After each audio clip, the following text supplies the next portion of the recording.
Hakuna rafiki mnafiki. Unajitoa kwa mashoga zako, unajitoa kwa huyo rafiki yako. Urafiki gharama, na gharama sio kwamba unaenda kuomba rafiki yako milioni. Vitu vidogo vidogo.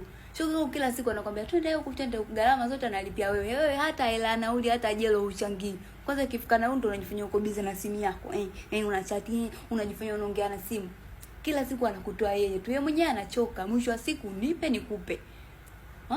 Nikuvumilie wewe mzazi, wewe mama wangu, wewe baba yangu. Wewe mzazi wako mwenyewe usipomhudumia anakushangaa. Ndio mimi rafiki tulokutana hapa mjini. Ajitoe na mimi nitoe. Urafiki gharama, sio kupeana milioni. Vitu vidogo vidogo. Umeona siki kitambaa huko kila siku Zawadi nakuletea wewe. Wewe unaenda huko masafari, urudi hata na kibanio cha nywele. Nachoka na mimi lazima niangalie ninapotoa na wewe nitoe, nikitoa na wewe toa. Ndio huo ushoga. Tukiwakimbia alikuwa mnafiki, mazuri amyakumbuki alikuwa mnafiki gani? Wewe ndio ulikuwa mnafiki. Unajifanya una hela. Nani ana hela? Wewe kila siku una hela. Nani ana hela?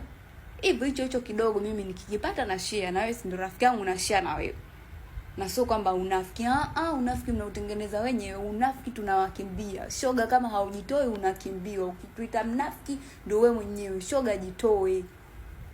Sio kama sisi tunachosana. Lakini vidogo vidogo vile, shoga yangu hicho hapo, twende wapi? Toa nauli. Wewe tena unajifanya kila kitu ujui mpaka uambiwe changia basi hapo ndio unacho. Usipoambiwa tena basi tunakuchoka. Ushoga ni nipe, nikupe. Sio nikupe tu. Tunakukimbia bwana. Mwanaume mwenyewe anakimbiwa ndio hisi wewe shoga. Ukituita mnafiki sawa.